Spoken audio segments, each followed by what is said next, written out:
now we need to add on to it. You know, we need to have like Shaoran fries. And a Sakura shake. Question. Who's got a question? Yes.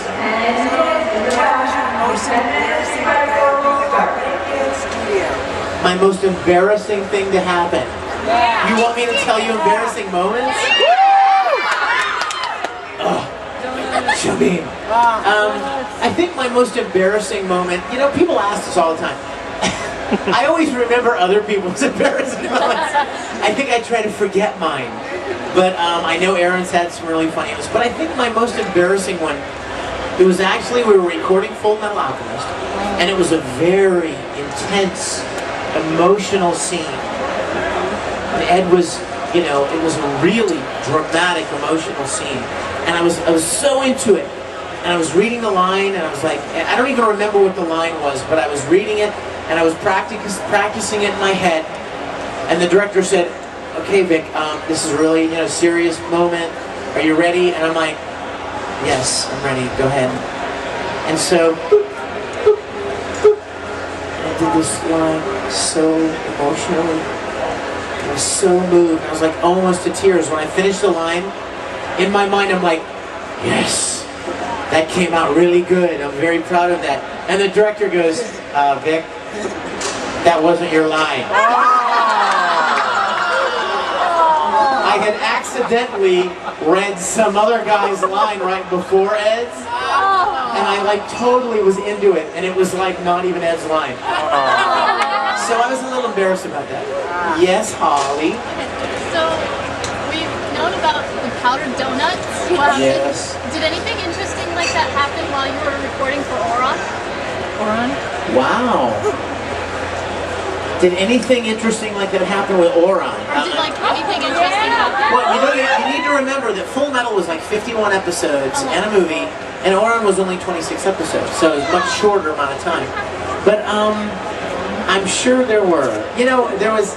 You remember the scene when Tamaki meets Kyoya for the first time? Remember? And he's like, yeah, you know, he's like, you know, will you do this for me? And can I see your katatsu table at your house and stuff?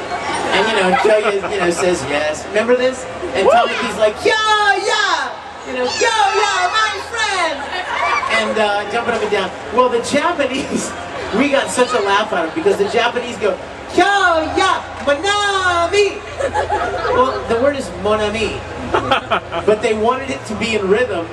So they're like, Kyoya, Monami! And we just laughed, and I wanted to do it that way. I was like, Caitlin, let me go, Monami! And she goes, no. The French will never forgive us if you pronounce it like that. So we ended up doing Mon Ami, or tried to, Mon Ami! I think is what I did, so. Oron was so much fun. You guys, I loved that show so much. Some of you that have done any kind of research, you know that I wanted to play that role, and I kind of felt like I may have jinxed myself because I kind of got my sights set on it, and I didn't know if I'd ever get to be a part of it, but I did, and I was so grateful. I love that show. Yes? Oh sure, I'll sign that for you after. Yeah. Oh yes, give it to me after. I'll be back over at my table. So. Have I seen the Star Trek movie?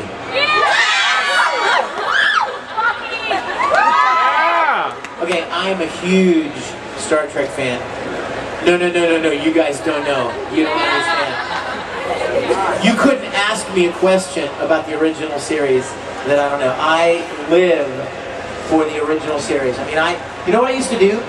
When I was little, we didn't even have videotapes, you guys. We didn't have video back then. When I was little, and those of you that are my age know what I'm talking about.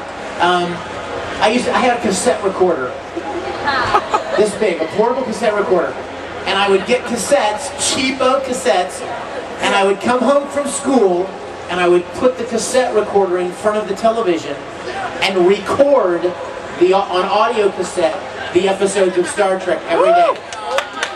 I had a trumpet case that was broken up into 3 partitions for the 3 different seasons. Season 1, 2, and 3.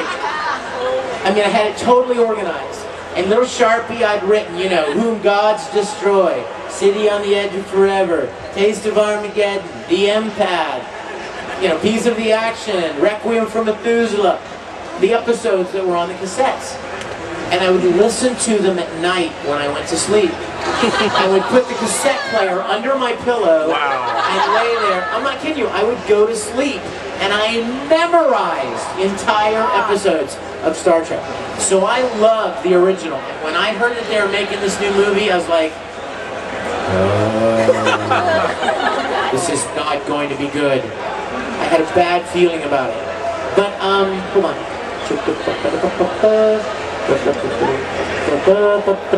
That's better. Yes. So now I don't have to talk so loud. Be more ominous, threatening. So when the new movie was coming out, I was like, hey puppy! It's a puppy dog. And I'm sorry, see what I mean? I get distracted, right? I didn't bring the dog, it's not my fault. What an awesome puppy. Will he bite my arm if I come and say hi? Hey puppy! Hey you! Come here! Come here, puppy! What's his name? Angel! Yay. You're the best dog in the room. So I was really dubious about the new movie. I felt like, you know, don't mess with, you know, original, you know, Captain Kirk, Mr. Spock, don't screw it up. So guess who I went to see it with day before yesterday? I went, we promised, we play racquetball together. And I made him promise me that he would not see it without me. So I came back from Anime Central on Wednesday, and on Thursday, day before yesterday, I went to see it with Michael Dorn. So I wanted to know what he thought of it, right? And you know what's really funny? Is that when we finished seeing it, he even mentioned something about Marina. And I've never even met Marina, but she's here this weekend. And I went up to her and I'm like, dude, we have a friend in common. And I pulled out my phone and I showed her a picture of me and Michael at the Star Trek movie. And she called him and gave him a hard time. But, you know, we both had the same feeling about it. You know, it was good. It was better than I thought it would be. I will say that. It's better than I thought it would be. But you know what? Here's what I think it is. This is why I don't, and don't shoot me if you disagree. This is my opinion, and I'm just sharing my opinion. It wasn't Star Trek. It wasn't original Star Trek. And I'll tell you why not. I was thinking about this. You know what? The charm and the magic of the original series was certainly not their special effects. It was certainly not their costumes. It was certainly not their lighting. It was certainly not their sets. All of that was rather cheesy. Now this is from somebody who loves it. So, but what made it so great? What made it endure for 40 or 50 years? What it was the deep relevance stories and lessons and moral stories and the big controversial things that they took on and the way they would couch them in these amazing stories. There was none of that. It was just a big roller coaster ride in space. It was a big action movie. It was a great action movie. I mean, you know, 200 million will buy you a lot on the screen. But it was lacking that something deep down that made you feel like they were trying to convey a deeper meaning, a deeper story. So, you know, I enjoyed it for what it was, and I love the cute little things that they did that, like, were little nods to the original series. Like, I love that Captain Pike was in a wheelchair at the very end, because, of course, he was in the menagerie when we saw him in the original series. I didn't like the whole Uhura Spock thing. No. One of the beautiful things about Mr. Spock, that character, was that even if he had these feelings, he didn't let them out. And it was the inner struggle of that character that made you feel for him. Because you knew he had to feel them, but he was going to control them. And this Spock just lets loose and, you know, Mac Daddy, you know, on Uhura. You know, that's Hollywood, and I hate that crap. But, you know, I I mean, you can just see some lawyer somewhere going, well, we need to have a love story. We need to have some sex here. So let's have them rolling around. Let's have Kirk rolling around making out. They don't get it. They just don't get it. They don't get it. They never will. And they're going to continue to screw up great old shows. The other thing is, did it bother anybody? She's giving me the Rob sign, but I don't see her. Did it bother anybody that, like, the bad guy, you know the bad guy? Yeah. Didn't he say he was just like a miner or something? He was just like this average blue-collar worker guy? Where the hell does he get a ship like that? That is brandishing all of these weapons and stuff.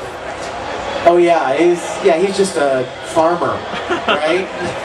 Okay, I get your cut signal now. Yes.